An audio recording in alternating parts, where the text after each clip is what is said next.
할렐루야. 예배를 위해서 함께 기도하시겠습니다.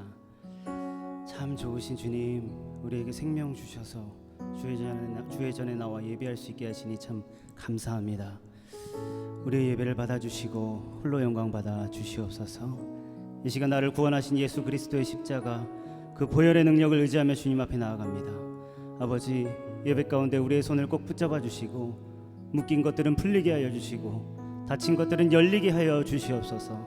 죄로 얼룩진 우리를 주의 보혈로 깨끗이 씻어 주시옵소서. 간절함과 목마름으로 나온 모든 예배자들 가운데 성령의 충만함을 허락하여 주시옵소서.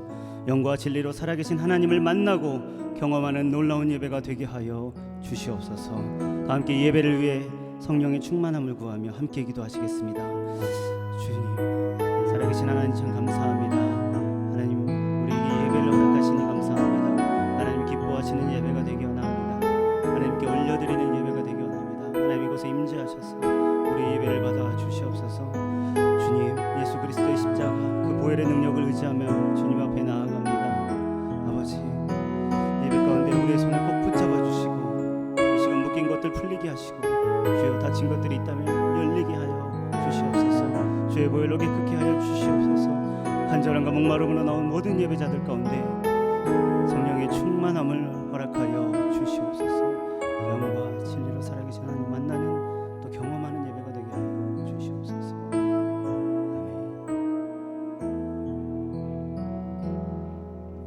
우리 함께 기도해 주 앞에 나와 무릎 꿇고 긍휼 베푸시는 주 하늘을 향해 두 손 들고 하늘 문이 열리고 은혜의 비추기 이 땅 가득 내리도록 마침내 주 오셔서 은혜의 비추기 우리 위에 부시도록. 우리 함께 기도해. 우리 함께 기도해 주 앞에 나와 무릎 꿇고 긍휼 베푸시는 주 하늘을 향해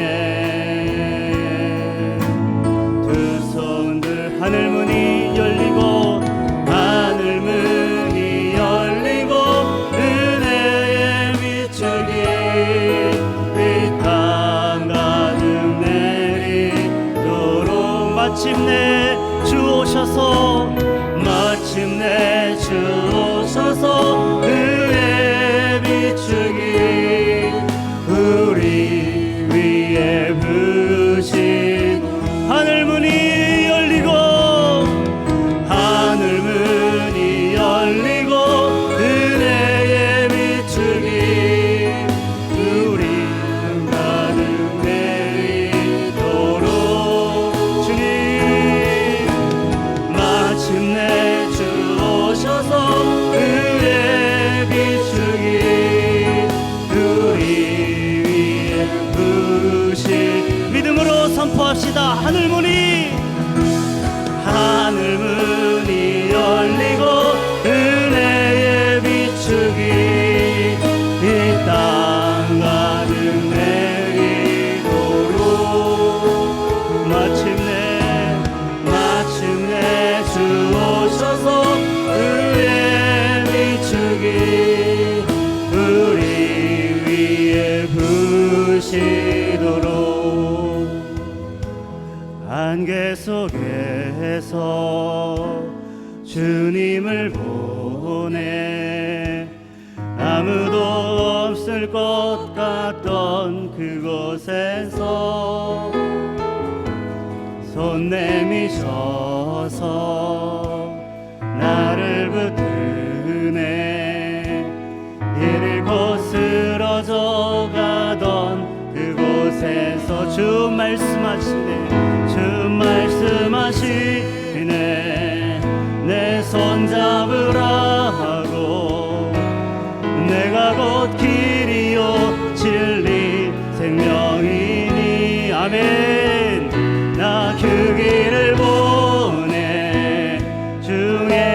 가신 곳 다른 길로 돌아서지 않으리.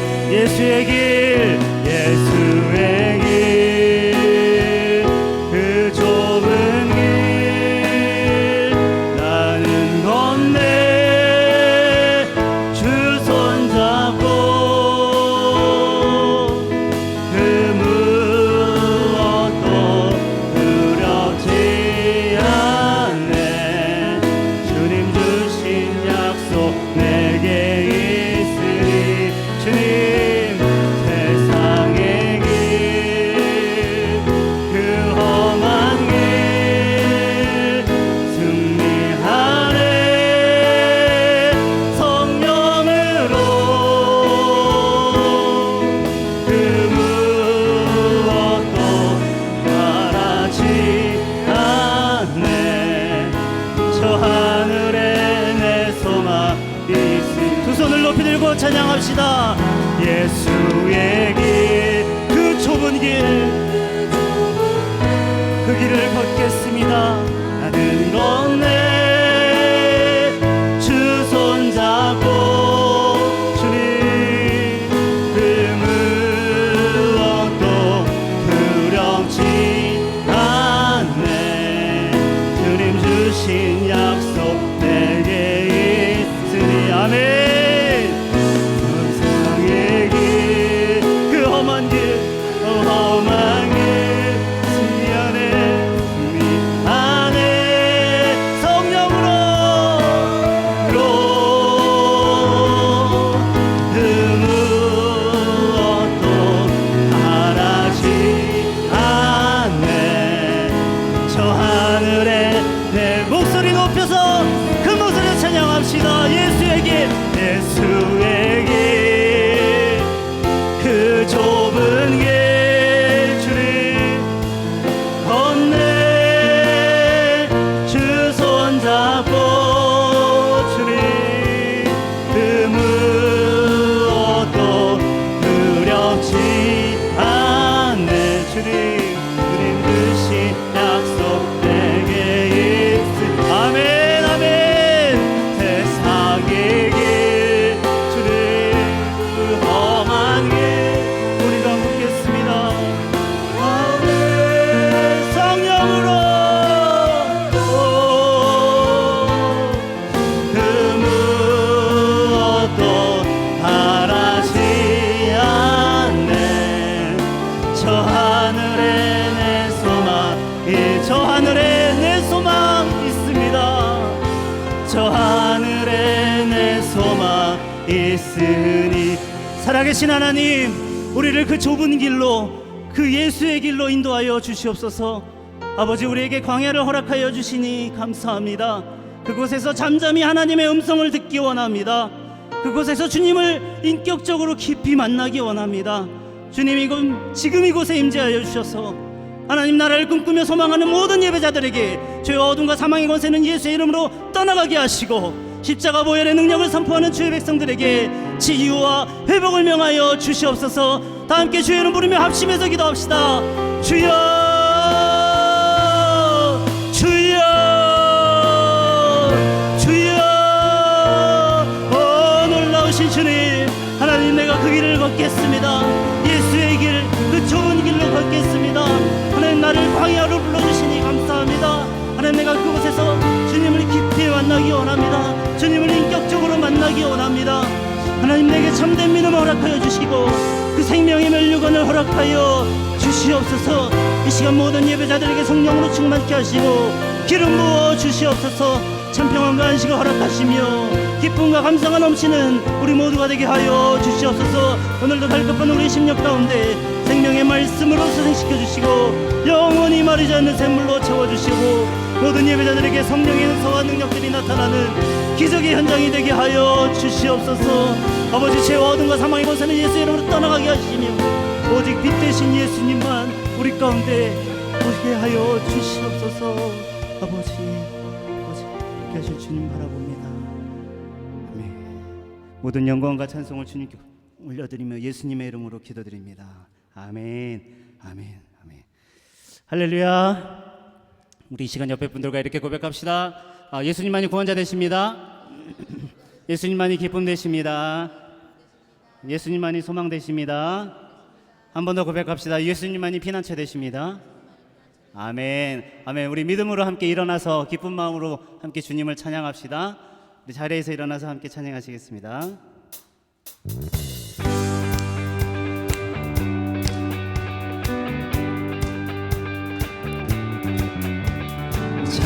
찬양 중에 은을 들어주를 주님을 바라봅시다. 하늘 보내 소망 중에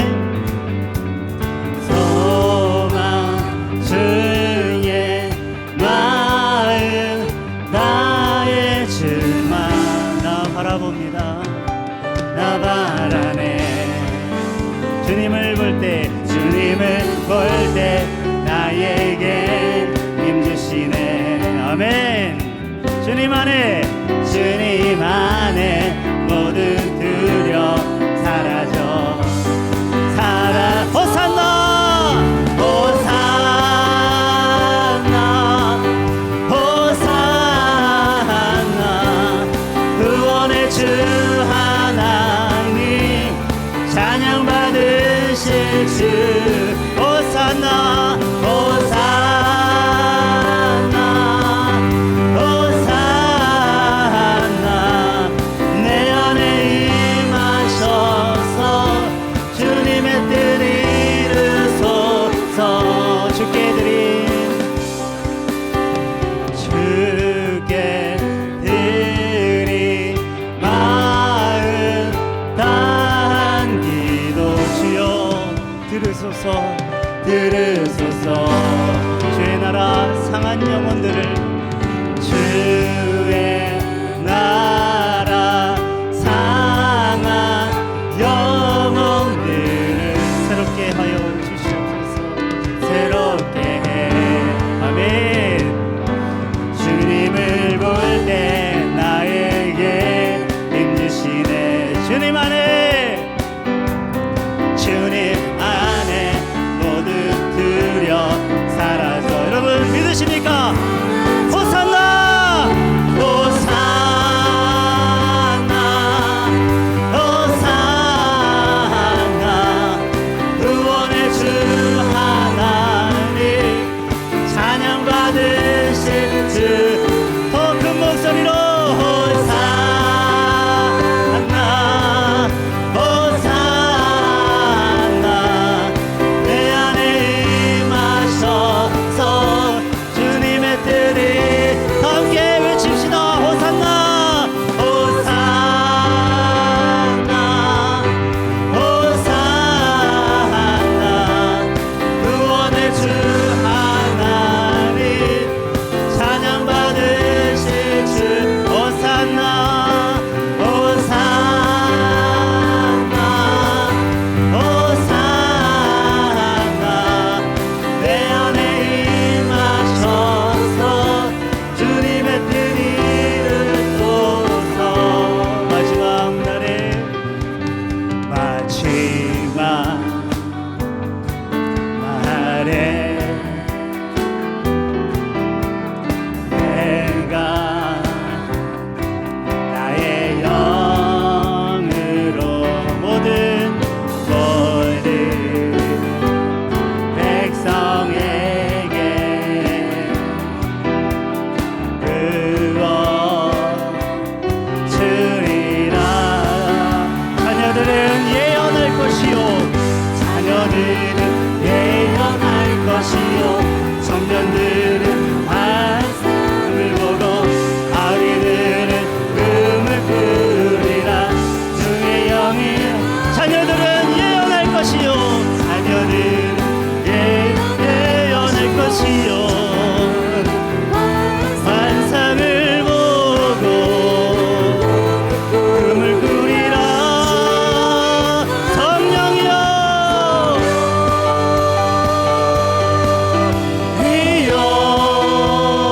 이곳에 임하소서.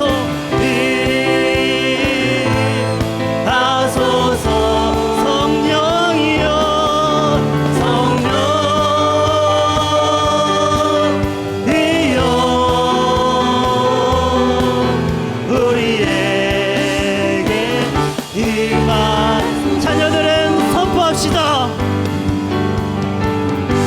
자녀들은 예언할 것이요 아멘. 청년들은 환상을 보고 아비들은 꿈을 꾸리라. 주의 영이 임하면 아멘.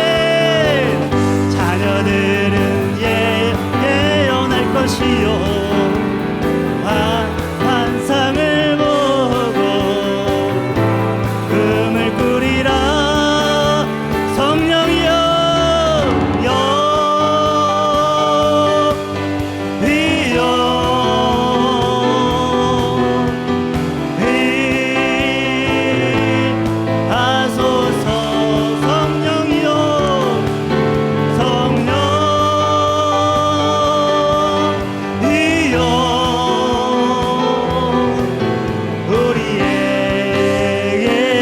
임하소서. 저 바다보다도 더 넓고 저 바다보다도 더 넓고 저 산과 하늘보다 더 높은 주님의 은혜가 이곳에 가득 아멘 아멘. 살아계신 주 하나님, 살아계신 나의 주 하나님, 언제나 넘치는 주의 사랑으로 내 안에 가득히 넘쳐 흐르.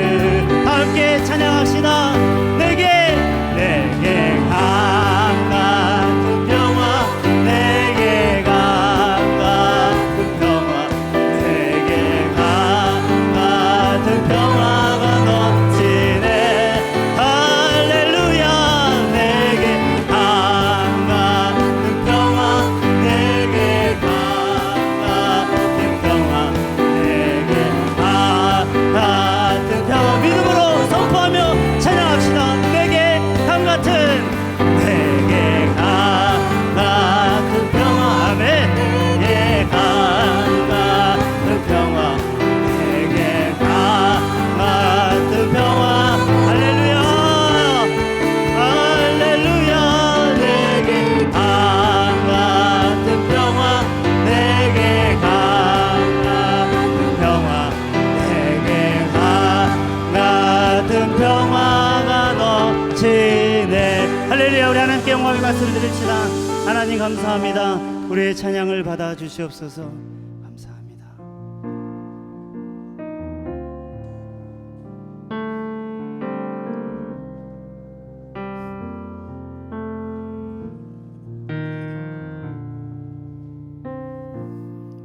비바람이 앞길을 막아도 나는 가리, 주의 길을 가리. 눈보라가 앞길을 가려도 나는 가리, 주의 길을 가리. 한 번 더 고백합시다. 비바람이 앞길을, 비바람이 앞길을 막아도 나는 가리, 주의 길을 가리. 눈보라가 앞길을, 눈보라가 앞길을 가려도 나는 가리, 주의 길을 가리. 이 길은 영광의 길입니다. 이 길은 영광의, 이 길은 승리의 길입니다. 이 길은 승리의 길. 나를 구원하신 주님이 십자가 지고 가신 길 나는 가리라. 나는 가리라.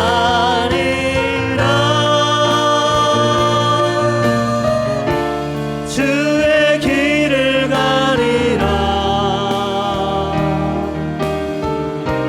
주님 말 자취 따라.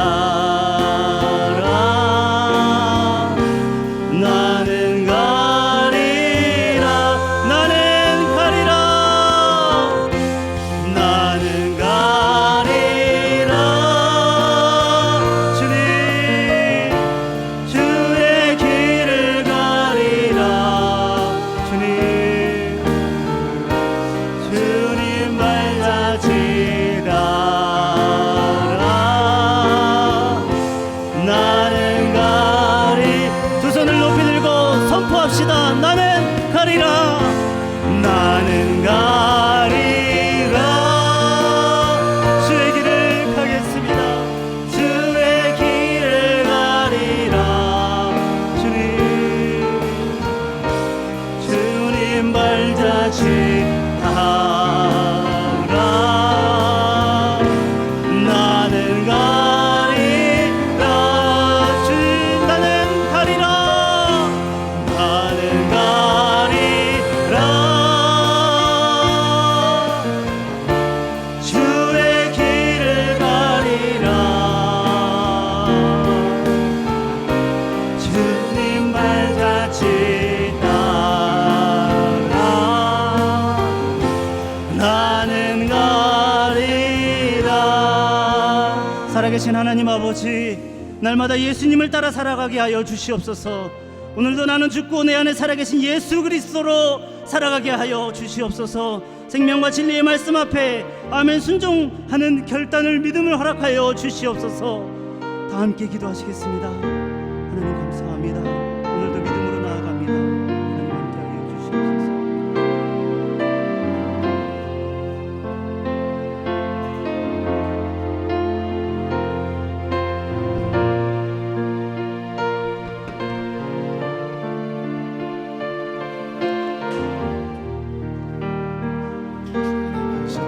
충만하게 역사하시고 다스려 주시고 통치하여 주옵소서. 주님 감사합니다. 지금 영광 올려드리며 우리 구주 예수 그리스도의 이름으로 기도드립니다. 아멘. 주님의 기도로 공동 기도하시겠습니다. 하늘에 계신 우리 아버지여, 이름이 거룩히 여김을 받으시오며 나라가 임하옵시며 뜻이 하늘에서 이루어진 것 같이 땅에서도 이루어지이다. 오늘날 우리에게 일용할 양식을 주옵시고 우리가 우리에게 죄 지은 자를 사하여 준 것 같이 우리 죄를 사하여 주옵시고 우리를 시험에 들게 하지 마옵시고 다만 악에서 구하옵소서. 대개 나라와 권세와 영광이 아버지께 영원히 있사옵나이다. 아멘. 찬송가 259장 찬양하겠습니다. 우리 박수 치면서 함께 찬양하겠습니다. 예수 십자가에 흘린 피로써 그대는 씻기어 있는가. 더러운 죄 이게 하는 능력을 그대는 잡으지 않은가. 예수의 보혈로 그대는 씻기어 있는가. 아무 때 여러 가지 죄악이 깨끗이 씻기어 있는가. 주 예수와 밤낮으로 늘 함께 그대는 행동을 하는가. 아무 때나 어디서나 그대는 십자가 붙들고 있는가. 예수의 보혈로 그대는 씻기어 있는가. 마음속에 여러 가지 죄악이 깨끗이 씻기어 있는가. 주님 예수 다시 올 때 그대는 영접할 예복이 있는가. 그대 몸은 거룩한 곳 천국에 들어갈 준비가 됐는가. 예수의 보혈로 그대는 씻기어 있는가. 마음속에 여러 가지 죄악이 깨끗이 씻기어 있는가. 모든 죄에 더러워진 예복을 주 앞에 지금 다 벗어서 샘물같이 솟아나는 보혈로 눈보다 더위에 씻으라. 예수의 보혈로 그대는 씻기어 있는가. 마음속에 여러 가지 죄악이 깨끗이 씻기어 있는가.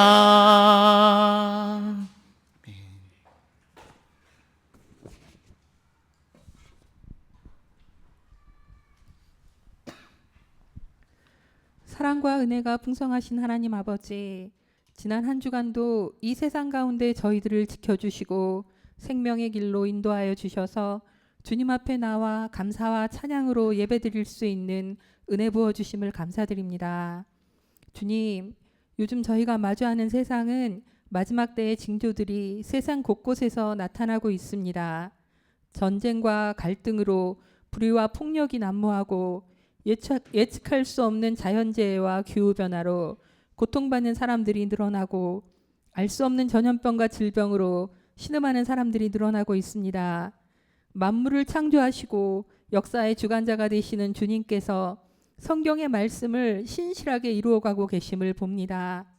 조국을 떠나 이 땅 캄보디아에서 이방인들로 살아가면서도 하루하루 눈앞의 문제들에 집중하여 마지막 때에 다시 오신다는 주님의 약속을 붙들고 나라와 민족과 교회와 열방의 구원을 위해 전심으로 기도하지 못했음을 회개합니다. 하나님 아버지, 우리를 불쌍히 여겨주시고 예수 그리스도의 보혈로 정결케 하여 주셔서 주님의 자녀된 성도들이 예수 그리스도를 닮아가게 하여 주시옵소서. 저희 푸놈펜 제일교회 성도들이 복음의 능력으로 예수님의 말씀을 따라 살며 세상의 진리의 빛을 비추고 소망을 잃은 영혼들에게 주님의 사랑을 전하는 예수의 제자된 삶을 살아가게 하여 주시옵소서. 우리들이 살아가는 삶의 모든 자리들이 하나님의 나라가 임하는 축복이 땅이 되게 하여 주시옵소서. 우리들의 삶이 더 멀리 가고 빨리 가는 것에 힘쓰는 삶이 아닌 주님과 함께 가는 하루하루가 되게 하여 주시옵소서. 주님, 조국 대한민국의 교회들 안에 새로운 성령의 바람이 불게 하여 주시옵소서. 주님의 형상과 거룩함을 회복하게 하여 주셔서 진정한 부흥이 임하게 하여 주시옵소서. 선교의 열정을 회복하게 하시고 땅끝까지 복음을 전하는 일에 쓰임받게 하옵소서. 주님, 우리의 자녀들이 성령 충만한 자녀들이 되게 하여 주시옵소서. 하나님을 아는 지식과 지혜를 더하여 주셔서 세상의 가치관을 버리고 믿음을 지킬 수 있는 분별력을 허락하여 주시옵소서. 오직 하나님의 말씀을 붙들고 세상을 이기는 자녀들로 자라게 하여 주셔서 주님의 부흥을 이루는 세대가 되게 하여 주시옵소서. 주님, 이 땅 캄보디아는 푸춘번의 절기가 돌아왔습니다. 어둠 가운데 있는 이 땅의 영혼들을 불쌍히 여겨 주시옵소서.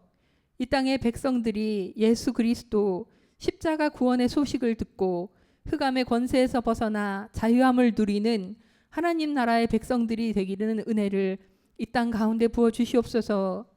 예수 그리스도의 십자가의 복음이 선포되어지는 곳마다 이 백성이 우상 숭배와 불법과 불의를 버리고 하나님을 예배하는 거룩한 백성들이 되게 하여 주시옵소서. 하나님 아버지, 이 시간 말씀을 전하실 하도균 목사님을 성령 충만함으로 붙들어 주시옵소서. 성령 충만함으로 말씀을 전하실 때 우리의 심령이 새롭게 되는 은혜를 부어 주시어서 깨닫고 알게 된 만큼 말씀을 살아내는 주님의 자녀들이 되게 하여 주시옵소서. 늘 우리와 함께 하시는 거룩하신 예수님의 이름으로 기도드립니다. 아멘.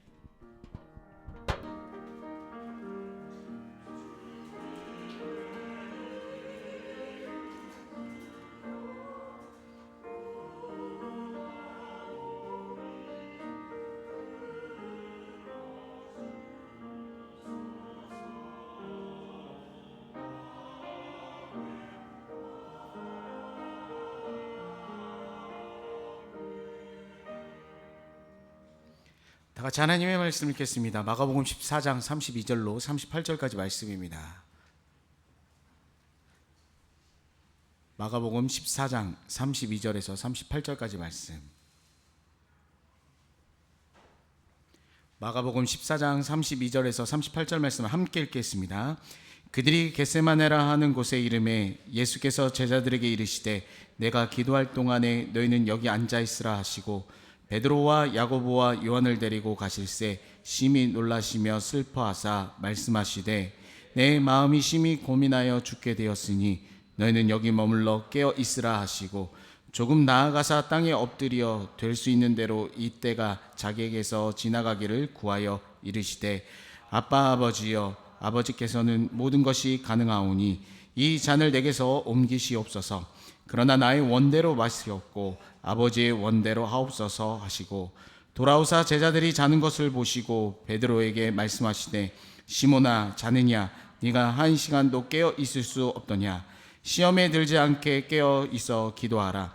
마음에는 원이로되 육신이 약하도다 하시고. 아멘. 하늘소망 찬양대에 찬양 있겠습니다.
할렐루야. 하나님께 영광의 박수 올려드리겠습니다. 네, 함께 고백하겠습니다. 예수님은 말씀입니다. 살아계신 말씀입니다. 살아계신 말씀은 나를 변화시킵니다. 변화되니 행복합니다. 할렐루야. 우리 함께 인사하겠습니다. 주님 하시면 행복하십시오. 성령 충만하십시오. 기쁨 충만하십시오. 네, 오른손을 들고 우리 교회 표어를 함께 외치겠습니다. 성령과 신부 2025. 성령과 신부가 말씀하시기를 오라 하시는도다. 듣는 자도 오라 할 것이요 목마른 자도 올 것이요 또 원하는 자는 값없이 생명수를 받으라 하시더라. 아멘. 지난 한 주 성령님과 동행하셨습니까? 아멘. 성령의 음성을 들으셨습니까? 아멘. 한 주간 성령님과 동행하며 성령의 음성에 순종하는 그리고 승리하는 저와 여러분이 되길 간절히 소원합니다. 네, 십자가 컨퍼런스가 계속 진행되었습니다. 오늘 또 하도균 목사님 나오셔서 예수의 길과 갈릴리 그리고 겟세마네라는 제목으로 말씀 나누실 때 큰 은혜 받는 저와 여러분이 되길 소원합니다. 아멘. 오늘 거룩한 주일날 주님 앞에 나오신 모든 분들 하나님께서 준비하신 은혜로 크게 복 주시리라고 믿습니다. 오늘 저는 이제 세 번째 마지막 시간에 예수의 길과 갈릴리 그리고 겟세마네라고 하는 제목으로 여러분들과 말씀을 드리려고 합니다. 제가 이번 주제가 십자가와 예수의 길 이렇게 이제 정했는데요. 예수 믿고 구원받은 다음에 우리 모두는 예수의 길을 걸어갑니다. 이 길이 생명의 길이고 그러나 좁은 길입니다. 왜냐하면 많은 사람들이 알지 못해서 못 걸어가고 알아도 익숙함에서 다시 헤어나오기가 싫어서 가지 못하는 길이기도 합니다. 그런데 우리는 이 예수의 길을 걸어가다가 주님이 준비하신 본향까지 우리를 끌어가실 겁니다. 그런데 중요한 것은 우리가 이 길로 들어섰어도 간혹 길을 잃어버릴 수 있다라고 하는 거예요. 길을 잃어버리면 실은 답답함과 그리고 또 조급함과 두려움과 그리고 평안이 사라지고 그리고 또 조바심이 생기게 되어집니다. 신앙생활 하면서 교회 출석을 하고 봉사도 하지만 우리의 심정에 만약에 그러한 느낌이 있다면 나도 모르는 사이에 나는 길을 잃어버렸을 수 있습니다. 왜 길을 잃어버리냐면 예수님을 놓쳤기 때문입니다. 그 예수님을 온전히 제가 바라보지 못하기 때문입니다. 그래서 이번 주제를 여러분들이 좀 하나하나 보시면서 만약에 길을 잃어버렸을 때에 또는 지금 길을 잃어버렸다면 어떻게 그 예수의 길로 들어설 수 있을까, 이런 것들을 여러분들이 생각하시면 좋겠고, 이게 신앙의 본질적인 이야기다라고 말씀을 드리고 싶습니다.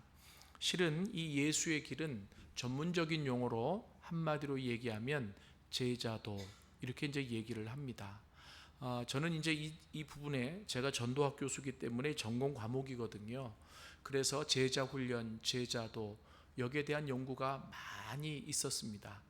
실은 여기도 제자 훈련을 받으신 분들이 많이 계시고 또 시키기도 하시죠.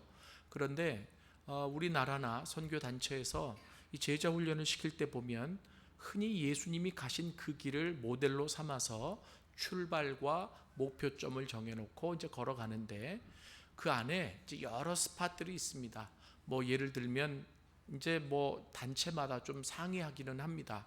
예를 들어 예수전도단 같으면 뭐 하나님의 음성을 듣는 법, 다림줄 뭐 이런 것들도 들어가고요. 그리고 또 하나님의 주권 인정 뭐 여러 가지들이 다 들어가면서 자기를 굴복하고 십자가에서 내가 예수와 함께 연합해서 온전한 예수의 제자로 되어가도록 이렇게 쭉 안내를 하지 않습니까? 우리가 제자 훈련은 받아도 그리고 제자도에 대해서는 들어봤어도 이것이 예수의 길이다라고 하는 것을 같은 단어고 같은 의미인데 생각을 못했을 수 있어요. 그래서 저는 그냥 이런 전문적인 용어를 쓰지 않아도 예수 믿고 구원받고 하나님의 자녀가 된 모든 자들은 예수의 길에 들어선 자들이다. 이렇게 이제 말씀을 드리고 싶습니다. 그래서 이제 첫째 날 이 예수의 길로 들어서는 가장 중요한 핵심 스팟이 있는데 그것이 회심과 세례다라고 하는 것을 말씀을 드렸고요. 그리고 어제 제가 두 번째 회심과 세례를 경험한 자는 반드시 거쳐야 될 스팟이 있는데 광야다. 그래서 광야는 좋아하든 싫어하든 누구나 거쳐야 돼요. 광야 없이 예루살렘에 올라가서 십자가에 죽는 경우가 없습니다. 예수님도 요단강에서 세례 요한에게 세례를 받으시고 그리고 광야를 거쳐서 그리고 여러 스팟을 지나서 예루살렘에 입성을 하셨죠. 그런데 이 광야는 제가 어제 이제 말씀드리기를 새로운 방식으로 주님을 만나는 자리다. 이렇게 말씀을 드렸어요. 왜 새로운 방식이냐? 공동체적으로 묻어서 가는 게 아니고 하나님은 인격적으로 개인적으로 만나기를 원하세요. 근데 그렇게 인격적으로 개인적으로 주님을 만나는 자리가 광야입니다. 그래서 제가 이렇게 강조를 했어요. 실은 제가 푸놈펜 제일감리교회도 정말 은혜가 너무나 넘치고 오늘도 실은 찬양과 모든 예배 순서를 통해서 굉장히 은혜를 받고 저도 이렇게 보충하고 있습니다. 그런데 이 안에 임재하시는 성령 때문에 우리가 은혜를 받지만 그 은혜 받은 것을 가지고 하나님 앞에 1대1로 서야 돼요. 그래서 그 하나님이 나를 터치하실 수 있도록 그리고 내 마음의 소원을 하나님 앞에 말할 수 있도록 이것이 새로운 방식의 주님을 만나는 방식이다. 그래서 이 광야는 내 내면을 다 내려놓고 주님을 인격적으로 만나는 자리다. 제가 그렇게 말씀을 드렸어요. 광야가 없는 사람은 어떻게 보면 1대1로 하나님을 만나기가 쉽지는 않을 거예요. 주님은 지금도 내 이름을 개인적으로 불러주시기를 원하세요. 그 성전에서 잠을 자고 있었던 사무엘에게 사무엘아 사무엘아 불러주셨던 것처럼 내 이름을 개인적으로 불러주시고 나에게 있는 문제에 개인적으로 상담해 주기를 원하시고 그리고 그 문제를 내가 개인적으로 주님 앞에 내려놓기를 원하세요. 이 인격적인 주님과의 만남이 신앙의 기본 전제가 되어집니다. 인격적인 만남이 없이는 신앙이 성장해 갈 수가 없습니다. 그래서 이 광야는 너무 힘들고 어렵기도 하지만 새로운 방식으로 주님을 만나는 자리다라고 말씀을 드렸습니다. 그런데요, 이 광야를 거치고 나서 곧바로 예루살렘으로 올라가 십자가에 죽는 사람은 없습니다. 실은 예수의 길이라고 했을 때 예수님이 먼저 걸어가신 길이에요. 그리고 그 예수님이 먼저 걸어가신 길이기 때문에 우리에게 모델이 되기도 합니다. 그래서 그 예수님이 먼저 걸어가신 길을 가지고 이 제자도를 짜기도 하는데요. 저는 오늘 이제 3번밖에 안 되니까 우리가 이제 예수의 길의 맨 마지막은 십자가의 죽음과 부활 그리고 선교사적인 삶, 이게 마지막 주제입니다. 실은 제가 한국에서 할 때는 5번 주제 강의를 하고 한 번 할 때마다 1시간에서 1시간 반씩 제가 자유롭게 하기 때문에 여러 가지 풍부한 이야기를 전하지만 제가 이제 방콕이나 태국의 갑자기 캄보디아에 왔을 때는 이 3번 압축해서 말씀을 전해야 되기 때문에 제가 이제 이것을 녹여내는데 기도를 많이 하고 있습니다. 그러다가 보니까 십자가의 죽음과 부활 선교사적인 삶은 아마 많이 들으시고 강조도 많이 하셨을 것이고 그래서 예수의 길에서 흔히 강조하지 않고 그러나 너무나 중요한 이 2 스팟을 오늘 여러분들에게 말씀드리려고 하는 거예요. 제가 연구를 해보니까 이 너무 중요한데 왜 제자 훈련시키는 단체들이 또는 제자도에서 이 중요한 스팟을 빼버리는가? 그러니까 온전한 예수의 제자가 되는데 좀 어려움이 있지 않는가 이런 생각을 해보게 된 거예요. 그 첫 번째라기보다 이제 광야를 이어서 얘기할 수 있는 것이 바로 뭐냐면 갈릴리라고 하는 겁니다. 여러분, 예수님의 공생애는 갈릴리에서 시작됐습니다. 3년 반 동안 공생애를 사셨는데요, 갈릴리에서 사셨습니다. 왜 갈릴리에서 예수님의 공생애가 진행됐는지 한번 생각해 보신 적 있으세요?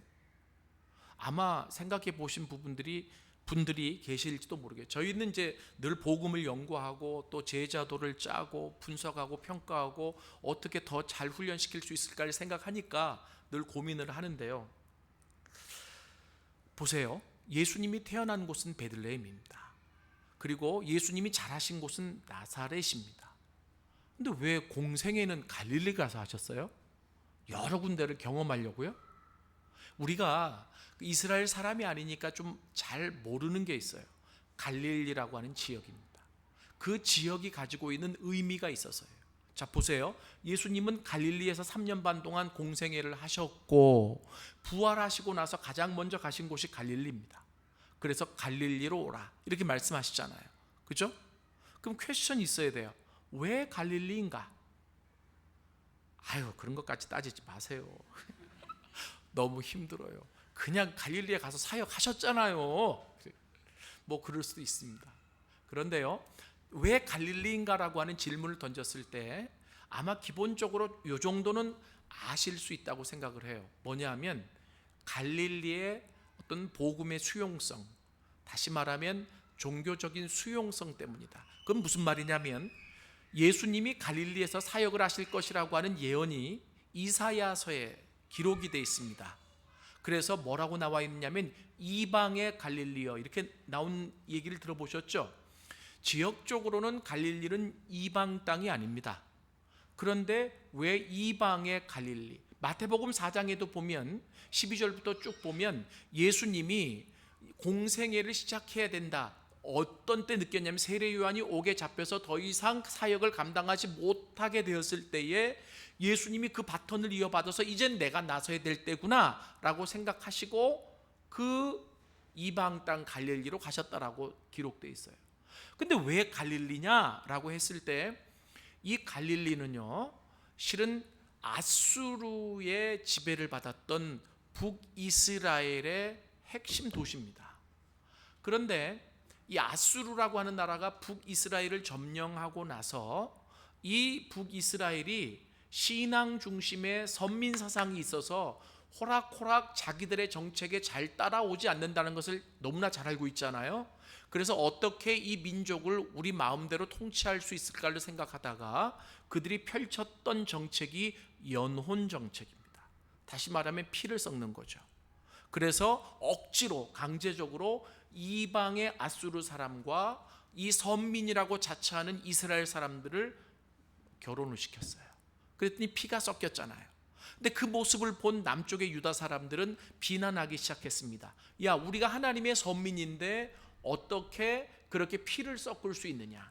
이제 우리에게 남은 정체성이 없다. 너희들 다시 하나님이 보내신 메시아가 오고 이 땅에 왕국이 세워지면 너희들을 어떻게 할래? 뭐 이런 식으로 비난을 했었죠.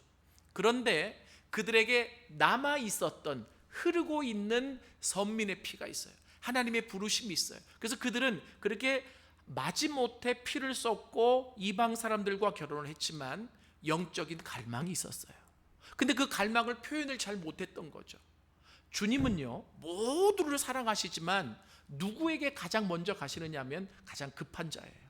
그렇게 주님을 갈망하는 자예요. 그래서 실은 내가 하나님이 보내신 메시아다라고 외치며 사역을 했을 때 순수하게 받아들일 수 있는 자들이 갈망하는 자들이에요. 이걸 전문 용어로 종교적 수용성이라고 그래요.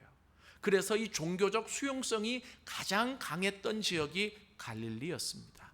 그래서 이방의 갈릴리라고 불려질 정도였기 때문에 그렇습니다. 그래서 그 갈릴리 지역에 가셔서 예수님이 사역을 하셨던 것이죠. 자, 그러면 이게 그렇게 중요합니까? 제가 오늘 말씀드리려고 하는 것은 그렇게 아니에요. 이건 이제 기본적으로 이사야서를 바탕으로 왜 예수님의 공생의 사역이 갈릴리에 펼쳐졌느냐라고 하는 점을 이제 설명할 때 우리가 흔히 이렇게 설명을 하는데요. 제자도에서 예수의 길에서 갈릴리가 차지하고 있는 위치가 있다라고 하는 겁니다. 제가 그 부분을 간단하게 설명을 드릴게요. 갈릴리는 이스라엘 땅 중에서 가장 비옥한 땅에 속합니다. 북쪽에 그 갈릴리 위쪽에 헬몬산이 있습니다. 그래서 그 헬몬산에서 만년설이 녹아서 흘러내려오는 물을 받아 이 갈릴리 지역이 굉장히 비옥해요. 그래서 예로부터 갈릴리를 정복하고 갈릴리를 다스리는 자는 가장 복된 자로, 그래서 이 갈릴리를 통치하면서 이방의 왕들이 그리고 사람들이 어떤 꿈을 꿨느냐면 이것을 기반으로 나의 야심을 펼쳐나가는 왕국을 세우리라, 이랬던 장소가 갈릴리입니다. 여러분, 그래서요 예수님 당시에 이 갈릴리는 누가 통치하고 있었느냐면 헤롯 왕이. 근데 그 헤롯 왕이라고 하는, 우리가 흔히 헤롯 왕이라고 불려진 사람은 헤롯 대왕의 세 번째 아들입니다. 그 헤롯 대왕이 죽고 나서 이 세 아들에게 나라를 이렇게 나눠줬는데, 셋째 아들 헤롯 안티파스라고 하는 왕이 갈릴리를 지배했습니다. 그리고 이 셋째 아들이, 이 헤롯 안티파스가 비옥한 갈릴리를 차지하면서 여기에 나의 야심을 펼쳐서 왕국을 세우리라, 로마에게 잘 보여서 더 큰 제국을 내가 지으리라고 하는 야심을 가지고 있었어요. 그래서 그는 그 당시 유행했던 헬레니즘 문화를 그 땅에 가지고 왔습니다. 그래서 정통 유대인들과 충돌을 일으켜가면서, 그러나 그 정통 유대인들의 충돌이 일어나기는 했지만 지금 이 시대에 이 문화를 모르면, 여기에 스며들지 않으면 이 시대를 지혜롭게 살아갈 수 없어 라고 하면서 가장 뛰어나고 앞서간 헬레니즘을 가지고 온 거예요. 그러면서 그 헬레니즘을 바탕으로 그 비옥한 갈릴리를 통치하면서 위대한 왕국을, 자신만의 왕국을 세워보려고 했습니다. 그런데 또 한편 여러분, 이 이스라엘에 어떤 새로운 왕국을 꿈꾸던 열심당원들이 있었습니다. 여러분, 중간기 시대에 우리가 흔히 바리새파, 사두개파, 에세네파, 그리고 열심당원들, 이 네 개가 대표적인 분파들이었잖아요. 근데 이 열심당원들이 어디에 살고 있었느냐면 갈릴리 주변에 살고 있었어요. 그래가지고 이들은요, 우리가 힘이 없으니까 맨날 이렇게 강대국에게 당하고 어렵다, 이제는 우리가 우리끼리의 힘을 모아서 이 땅에 우리들만의 제국을 세우자. 그리고 그들이 했던 방식은 완전히 강도와 같은, 그래서 그냥 무조건 무자비하게 사람을 죽이고 그리고 힘을 모으고, 그래서 제국을 꿈꾸던 자들이 열혈당원들이었습니다. 그래서 예수님의 제자 가운데서도요, 몇몇 사람은 저 열혈당원들 아니야? 라고 의심받았던 자들도 있었습니다. 여러분, 그러고 보니까 이 갈릴리는 어떠한 스팟이었느냐면, 어떠한 장소였느냐면, 자기들만의 제국을 꿈꾸던 자들이 그 제국을 꿈꾸며 모여들어서 그 제국을 키워나가려고 했던 제국의 쟁탈전이 일어났던 자리였습니다. 근데 그곳에서 예수님이 뛰어든 거예요. 근데 예수님이 뭐 하셨어요? 예수님도 제국을 선포하셨어요. 예수님의 공생의 핵심 메시지가 뭡니까? 하나님 나라입니다. 그죠? 맞잖아요. 예수님의 첫 번째 메시지도 하나님 나라였습니다. 회개하라, 천국이 가까이 왔느니라. 아니, 헤롯 안티파스는 나름대로 자기가 지금 현재 통치자, 분봉왕이기 때문에 그 어떤 주어진 권력을 가지고 헬레니즘이라고 하는 문화를 들여와서 나름대로 제국을 꿈꿨는데, 그리고 또 한쪽에서는 열혈당원들이 이 이스라엘의 영광을 재현하기 위해 힘을 모으고, 지금은 강도처럼 보여도 하나님이 이것을 원하신다, 저 강대국을 쫓아내고 싸워서 이 땅에 하나님의 제국을 만들자, 이런 자들이 있는데 예수님이 거기에 뛰어드신 거야. 그리고 예수님도 나라를 선포했어요. 인간적으로 보면 뭐 지금 싸우자는 겁니까? 어떤 나라가 더 큰지 지금 겨루기를 하는 겁니까? 이렇게 물을 수 있죠? 맞습니다. 실은 예수님은 이 땅에 오신 목적이 하나님의 나라를 선포하시고 누리게 하시기 위함이었습니다. 그런데 그 자리를 베들레헴이나 나사렛이나 예루살렘으로 정하지 않으셨습니다. 각자의 야심을 갖고 그 제국을 만들어가기 위해 집합체로 모였던 갈릴리로 가셨습니다. 그곳에서 정정당당하게 선포하셨습니다.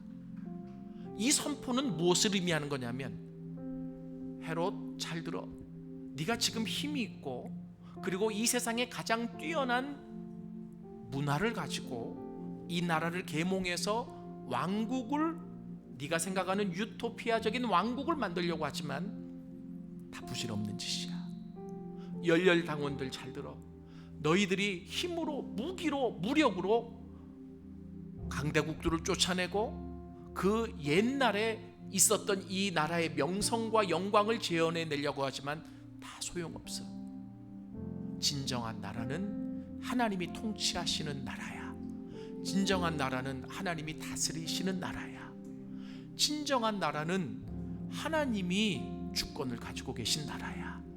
인간이 만든 나라는 언제든지 쇠할 수 있고 그리고 그 영원히 지속될 수가 없어. 왕국의 쟁탈전이 일어났던 그 갈릴리에서 예수님은 오히려 진정한 유토피아적인, 너희들이 생각하는 그 나라가 하나님 나라임을 선포하셨던 것이죠. 뭡니까? 그들과 싸우신 거예요. 어떻게 싸우신 겁니까? 영적으로 싸우신 거예요. 그러나 주님은 그들을 사랑하시면서 그들과 맞부딪히신 거예요. 직접적으로. 하나님의 나라가 여기 있더라고. 여러분, 하나님의 나라는 국민 영토 주권의 개념이 아닙니다. 하나님의 나라는 하나님의 주권과 하나님의 통치와 하나님의 다스림의 개념이에요. 하나님이 임재하시는 그곳에 하나님의 나라가 임한 거예요. 하나님의 다스리는 그곳에 하나님 나라가 임한 거예요. 여러분, 그래서요, 하나님의 나라는 두 기본적인 개념을 가지고 있는데 already, not yet입니다. 예수님이 공생애를 시작하심으로 하나님의 나라는 시작됐어요. 누구든지 그 예수님을 통해 하나님의 임재와 통치를 경험할 수 있기 때문입니다. 그러나 하나님이 우리를 위해 준비하신 완전하신 하나님의 나라는 아직 도래하지 않았어요. Not yet. 그 완전한 하나님의 나라를 향해 바라보고 달려가는 자들이 우리들이잖아요. 그죠? 그런데 분명한 것은 하나님의 나라는 죽어서 가는 나라가 아니라는 겁니다. 이 땅에서 누리다가 가는 나라예요. 이 땅에서 누리다가 하나님의 통치, 하나님의 지배. 원래 이 땅은 주인이 누굽니까? 하나님이십니다. 하나님이 창조주이십니다. 하나님이 다실권을 가지고 있는데 인간에게 맡겨주었더니 인간의 연약함으로 그 맡겨주신 모든 주권을 사단에게 넘겨버렸잖아요. 그죠? 그래서 예수님이 오심으로 다시 넘겨진 주권을 되찾고 하나님의 주권을 선포하며 이 나라에 하나님의 나라가 임하기를 원하셨던 거예요. 그러면 예수의 길에서 갈릴리는 무엇을 의미합니까? 예수님이 세례받고 그리고 광야를 거쳐서 죽기 위해 곧바로 예루살렘으로 올라가지 않았습니다. 자기들의 야심과 자기들의 목표를 가지고 왕국과 제국을 세우려고 했던 그 가장 싸움이 치열했던 그 도시로 들어가셔서 하나님의 나라를 선포하셨습니다. 저는 이것이 균형이라고 생각해요.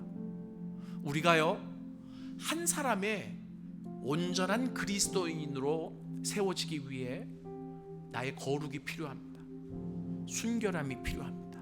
그런데 진정한 거룩과 순결함은 기도만 해서 되고 그리고 훈련만 받아서 되는 게 아니라 예수의 길을 그대로 따라가야 되는데, 뭐냐면 예수님처럼 자기들만의 생각을 가지고 뭔가 펼쳐나가기 위해 치열한 싸움터가 돼버린 이 세상의 한복판에 하나님의 나라를 선포해야 합니다.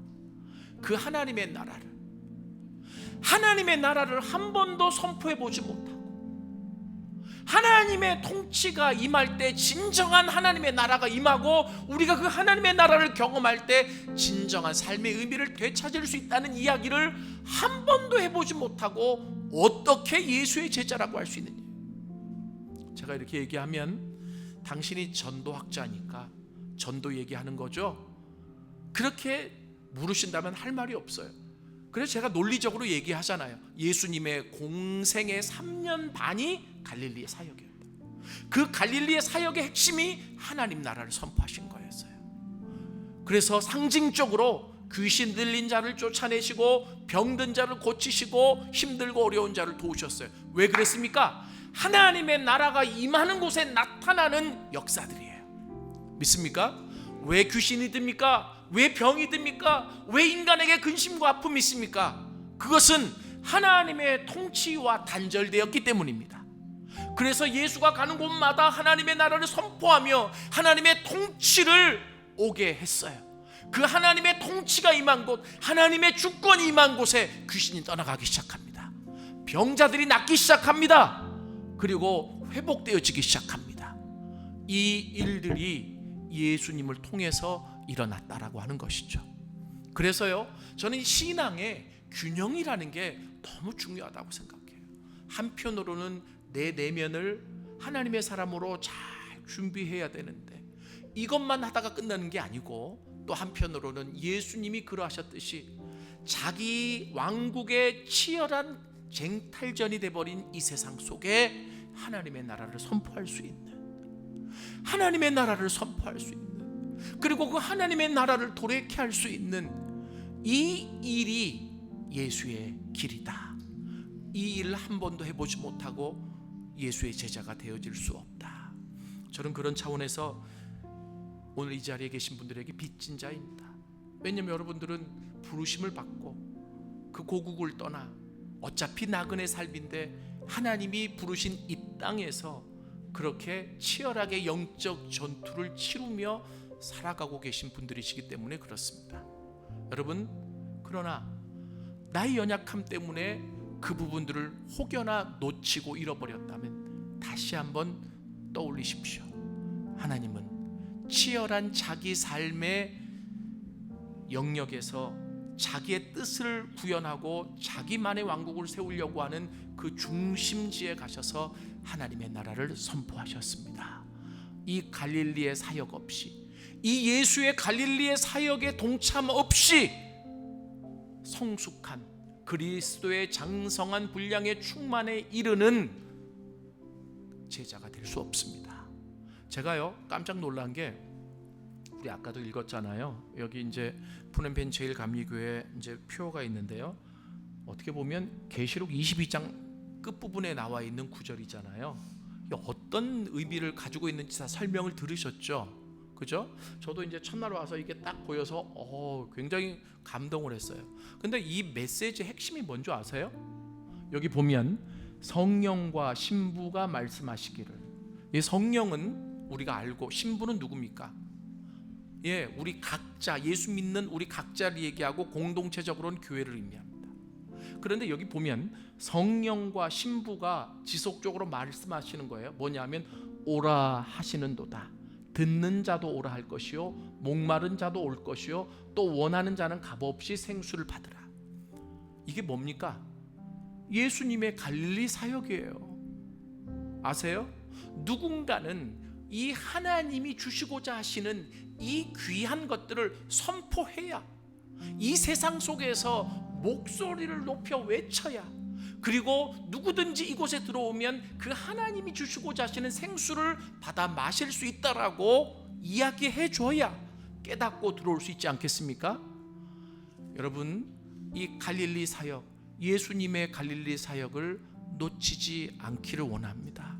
그래서 하나님이 나를 왜 이곳에 보내셨고 내 주변에 왜 많은 사람들이 있는가를 바라보면서 예수님이 하셨던 갈릴리 사역을 그대로 작지만 미약하지만 따라하다 보면 주님이 일하시고 열매 맺게 하십니다.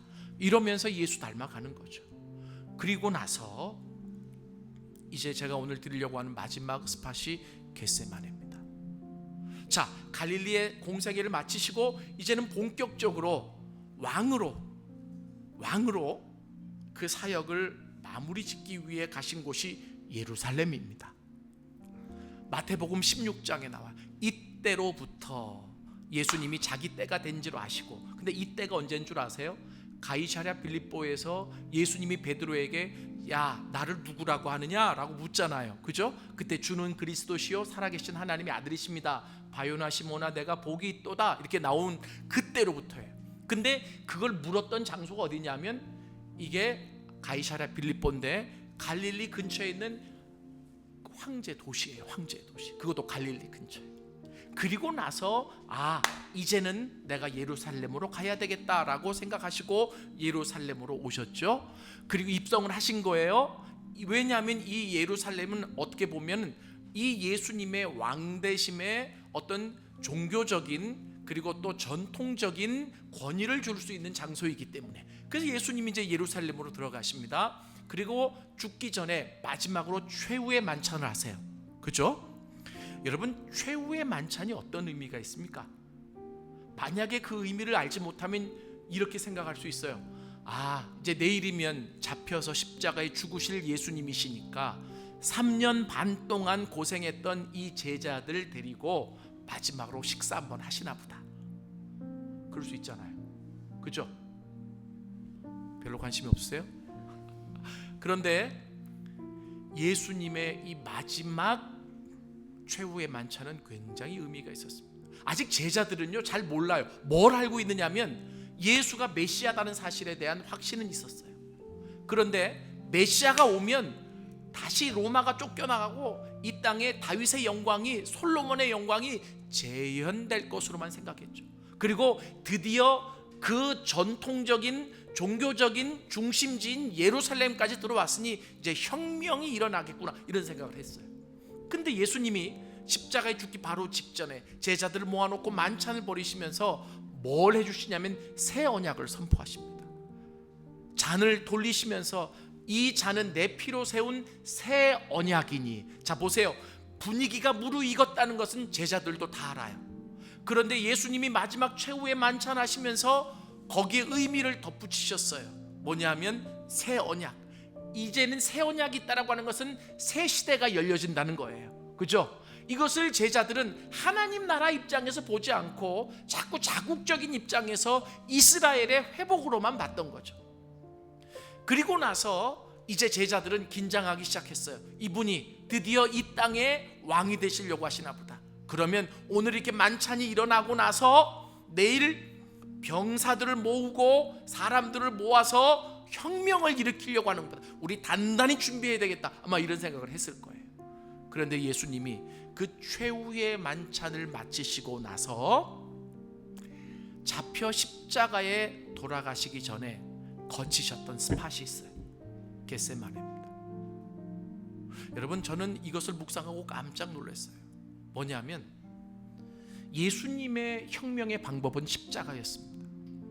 제자들은 아직 그 십자가의 의미를 알지 못하니까 세상적인 방법으로 자기들이 이제는 이 최후의 만찬이 끝마치면 병사들을 모으고 사람들을 모아 로마와 대항해서 싸워야 되는 줄 알았죠. 그게 가능했던 이유는 왜냐하면 예수님이 능력을 가지고 귀신을 쫓아내시고 초능력적인 일들을 행하시는 것들을 많이 보아왔거든요. 그러니 예수님과 함께라면 작은 무리라도 로마를 물리칠 수 있다, 아마 이렇게 생각했을지 모르죠.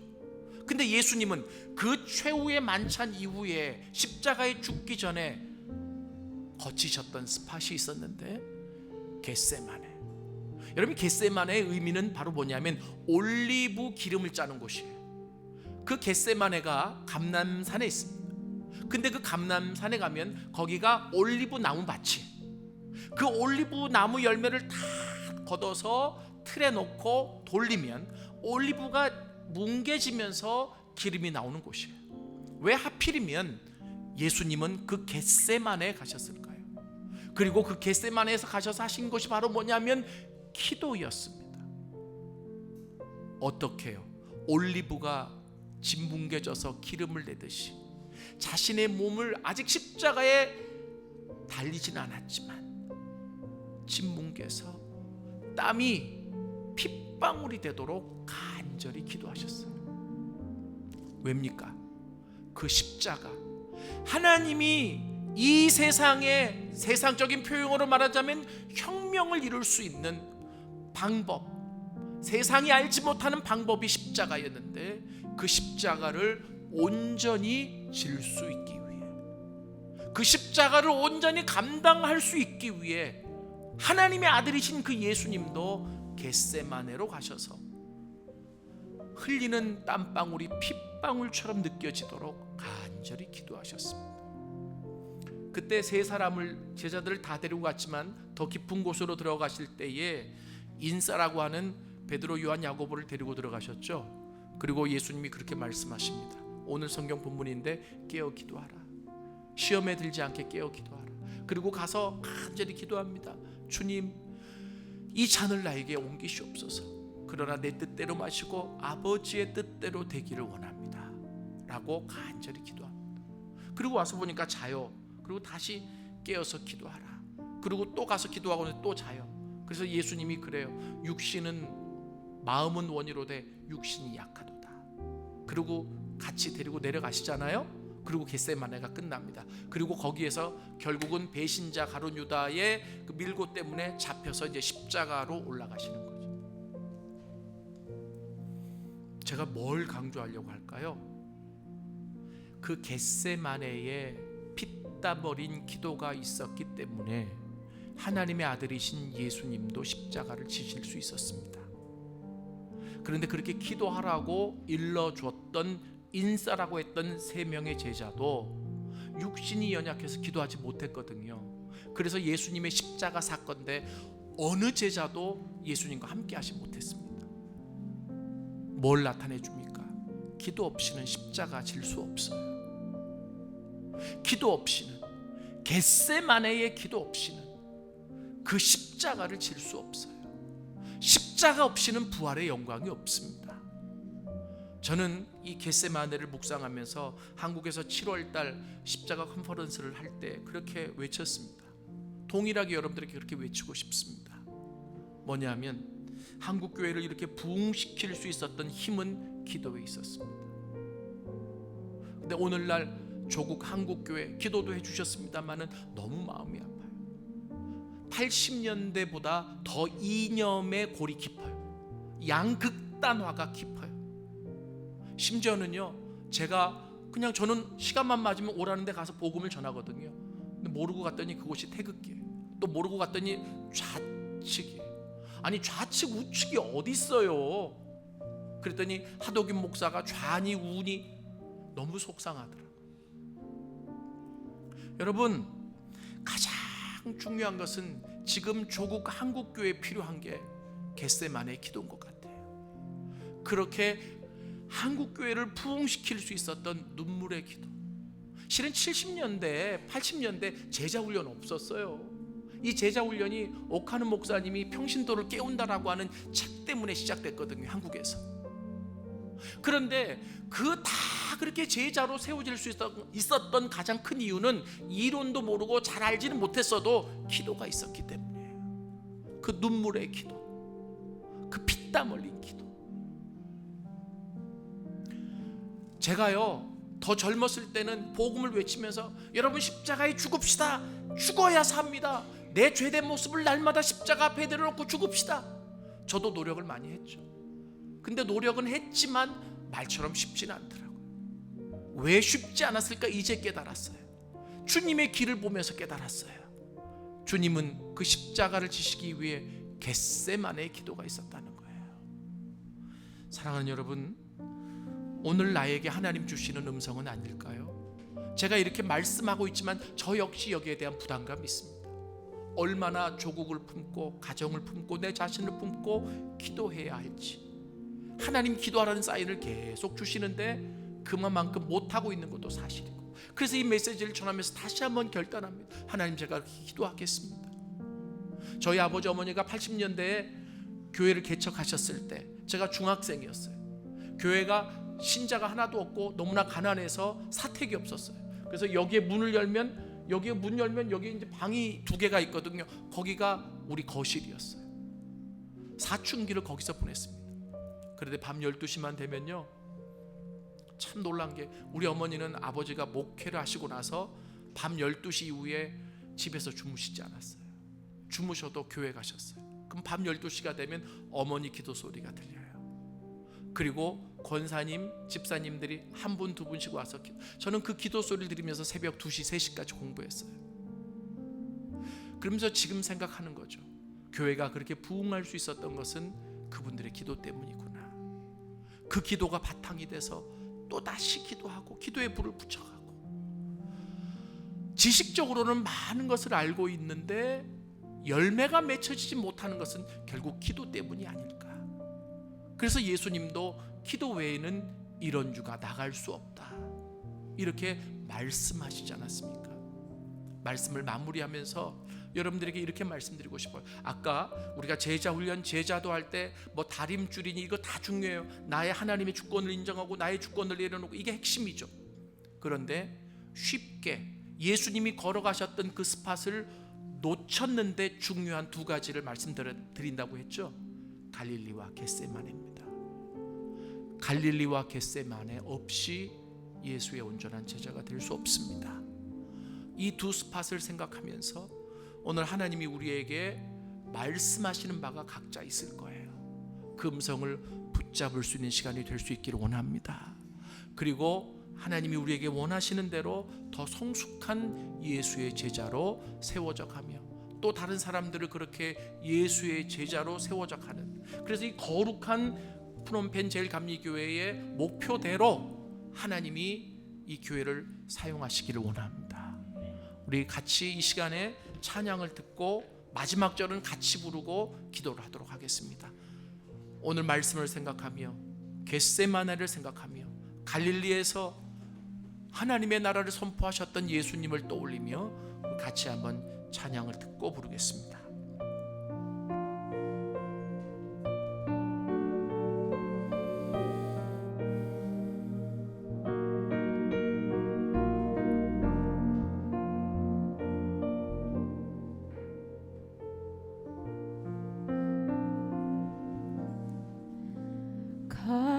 갈보리 산 위에 십자가 섰으니 주가 고난을 당한 표라. 험한 십자가를 내가 사랑하니 주가 보혈을 흘림일세.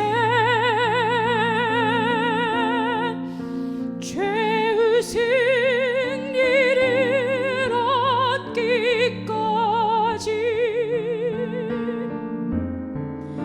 주의 십자가 사랑하리.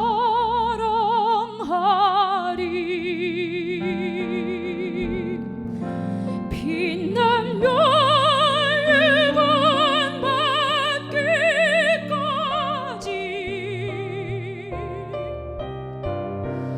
험한 십자가 붙들겠네.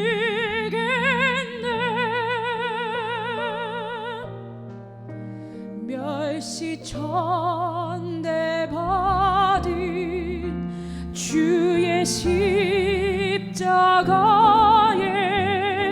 나의 마음이 끌리도다.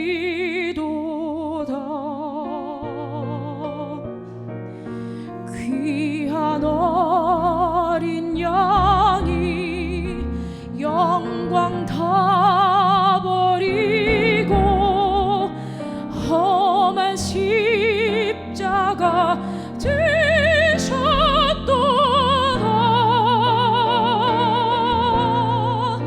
죄의 승리를 얻기까지 주의 십자가.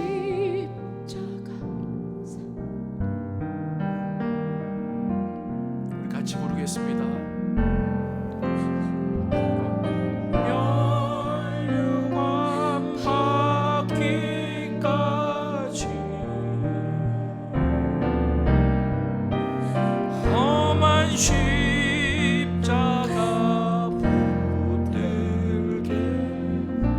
없이 4절 넘어갑니다.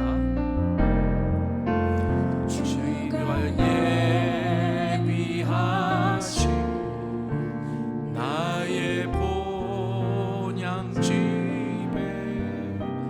나를 부르실 그날에는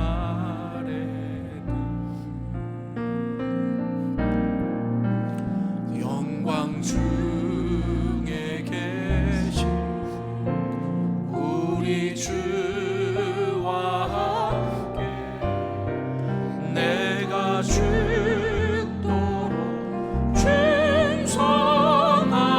충성하리. 죄우 승리를 얻기까지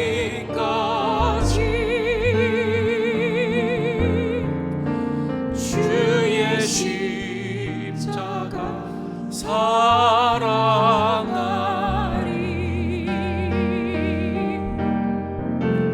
빛난 멸류관 받기까지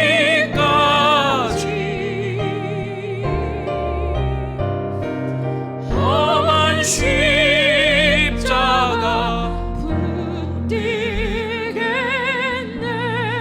붙들겠네. 다 같이 눈을 감고 손을 가슴에 좀 얹어 보시죠. 주님의 음성이 들리는 듯합니다. 시험에 들지 않게 깨어 기도하라. 그러나 육신이 연약해서 그들이 기도하지 못했을 때 그들은 시험에 들었습니다. 왜냐하면 그렇게 예수님이 말씀해 주셨지만 예수님의 십자가 사건에 어느 누구 한 사람도 동참하지 못하고 도망가 버렸기 때문입니다. 십자가 기도 없이는, 겟세마네 기도 없이는 십자가 없고, 십자가 없이는 부활의 영광이 없습니다. 오늘 다 왔는데 이 겟세마네 기도에서 멈춰버린 자들도 있을 겁니다. 기도합시다. 지금 주님이 우리에게 말씀하시는 거예요. 그리고 예수님처럼 그렇게 사람들이 자기의 왕국을 만들기 위해 혈안이 돼 있는 그 도시 한복판에서 하나님 나라를 선포하며 하나님의 나라를 도래케 하셨을 때에 많은 사람들이 예수를 따르기 시작했습니다. 우린 예수의 제자입니다. 그 예수님처럼 하나님 나라를 선포하며 살아갑시다. 오늘 하나님이 여러분들을 그렇게 빚어가기를 원하십니다. 이 길 걸어가다가 아버지 집에 도착하기를 원하십니다. 오늘 그 주님의 음성을 들을 수 있는 시간이 될 수 있기를 원합니다. 제가 기도하겠습니다. 하나님, 이곳에 십자가 컨퍼런스를 열게 해주신 하나님의 뜻과 목적이 있으시죠? 한 영혼이라도 살아날 수 있다면, 회복될 수 있다면, 은혜 받을 수 있다면 충분히 이 말씀이 선포되어질 가치가 있다고 믿습니다. 오늘 말씀을 듣고 하나님의 음성을 듣는 우리 모두에게 결단할 수 있는 힘을 주시고 예수님이 그러하셨듯이 하나님의 나라를 선포하며 내 앞에 놓여진 십자가를 온전히 지기 위해 겟세마네에 기도할 수 있는 우리 모두가 될 수 있도록 도와주옵소서. 열매가 눈앞인데 그 열매를 얻지 못하면 여러 가지 많은 이유가 있지만 겟세마네의 기도가 부족해서가 아니겠습니까? 주님, 우리를 도와주시옵소서. 예수님의 이름으로 기도드렸습니다. 말씀에 큰 은혜와 결단이 된 줄 믿습니다. 이 시간 우리 청소년부 친구들이 나와서 우리 찬양할 때 봉헌하는 시간 갖겠습니다.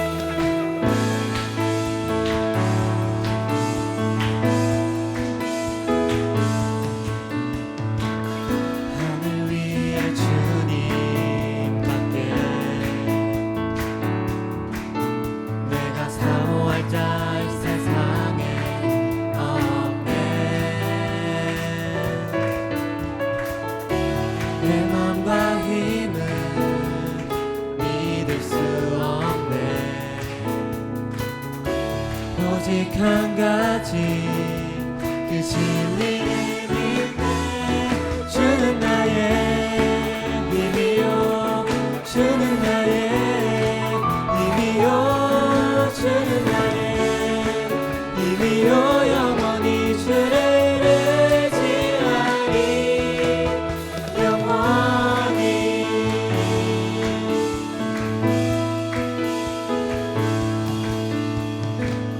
하늘 위에 주님께 내가 사모할 자의 세상에 없네. 내 맘과 힘을 믿을 수 없네. 오직 한 가지 그 진리를 믿네. 주는 나의 힘이요 주는 나의 힘이요 주는 나의 힘이요 영원히 주를 의지하리 주는 나의 힘이요 주는 나의 힘이요 주는 나의 힘이요 영원히 주를 의지하리 영원히.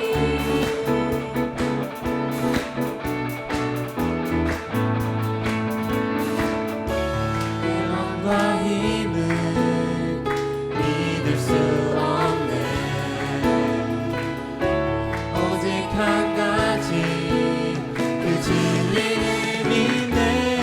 주는 나의 힘이요 주는 나의 힘이요 주는 나의 힘이요 영원히 주를 의지하리 주는 나의 힘이요 주는 나의 힘이요 주는 나의 힘이요 영원히 주를 의지하리 영원히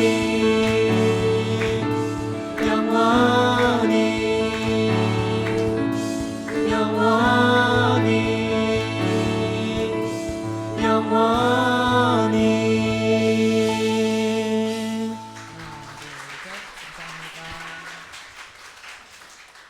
네, 광고 시간입니다. 주보와 자막을 참고해 주시면 감사하겠습니다. 2025년 십자가 컨퍼런스로 섬겨주신 우리 목사님께 감사의 박수 드리겠습니다. 네, 계속해서 쉐마스쿨 진행되고 있습니다. 아나바다 행사가 10월 26일 교회에서 있습니다. 네, 좋은 물품들 남성교회 회원들에게 기증해 주시면 감사하겠습니다. 카페 앞 주차장은 아이들의 안전과 교회 차량이 원활하게 운행할 수 있도록 교회 차량만 주차할 수 있도록 도와주시면 감사하겠습니다. 9월 20일 이제 오는 토요일 우리 담임 목사님 첫째 딸 윤주영 양의 결혼 예배가 있습니다. 축하해 주시고 기도해 주시기 바랍니다. 담임 목사님 한국 일정 중에 계십니다. 네, 일정 중에도 많은 곳에서 말씀 전해 주시는데 목사님을 위해서 함께 기도해 주시기 바랍니다. 이 시간 다 같이 일어나셔서 찬양하신 후에 목사님께서 헌금을 위해 기도해 주시고 축도해 주시겠습니다.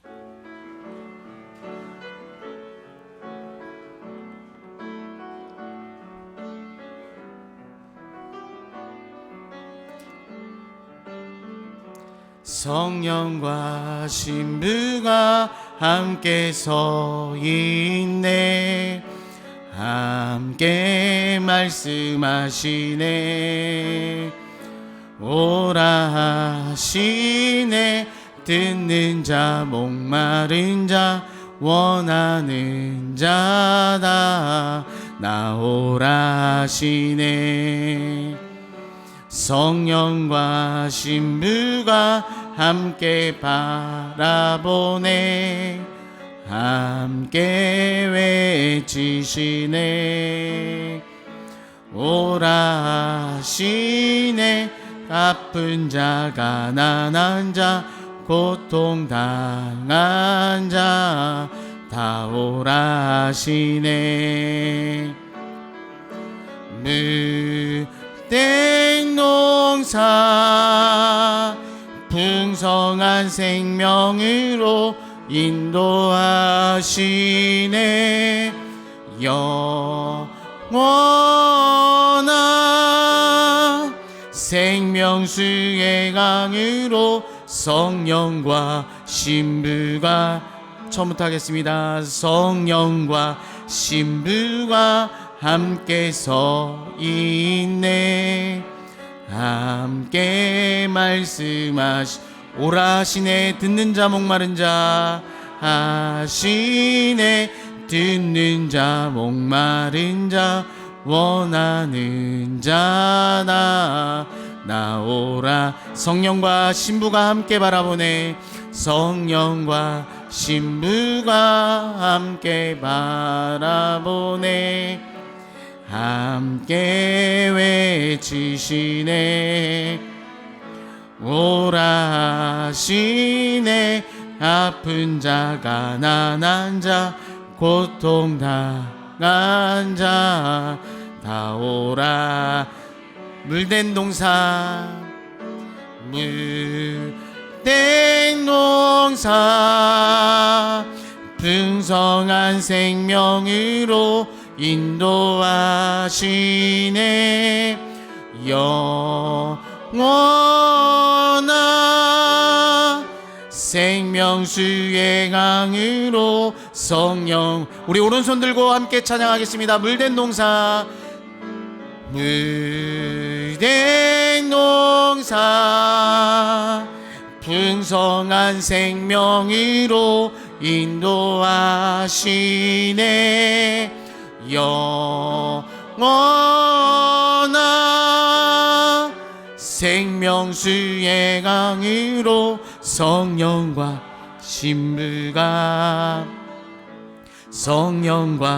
신부가 함께 서 있네. 함께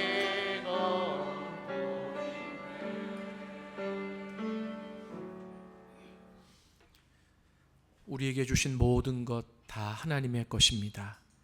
그래서 그 고백으로 주님 주신 것 가운데 일부를 떼어 정성껏 하나님 앞에 올려드립니다. 중심을 보시는 주님께서 기쁘게 이 예물을 받아주시고 축복하여 주시옵소서. 주님이 부르시는 그날까지 이 땅을 살아가면서 물질 때문에 어렵거나 힘들고 노예되어 살아가지 않게 하시고 물질을 정복하고 다스리며 살아갈 수 있도록 도와주시며 하나님의 공급하심을 늘 경험할 수 있도록 도와주시옵소서. 푸른벤 제1교회를 축복하시고 오늘까지도 하나님께서 많은 일들을 해오셨지만 귀한 목표를 가지고 또 올해를 이겨나가며 또 열방을 품고 큰 계획을 세워 일해 나갈 때에 하나님께서 필요한 모든 것들을 더 풍성히 채워 주시옵소서. 이제는 우리 주 예수 그리스도의 은혜와 하나님의 사랑하심과 성령의 역사, 교통, 충만 내주하심이 오늘 주님 앞에 나와 예배드리는 모든 분들 머리 위에 그 삶의 모든 지경 위에 지금부터 영원토록 함께 하시기를 간절히 축원하옵나이다. 아멘.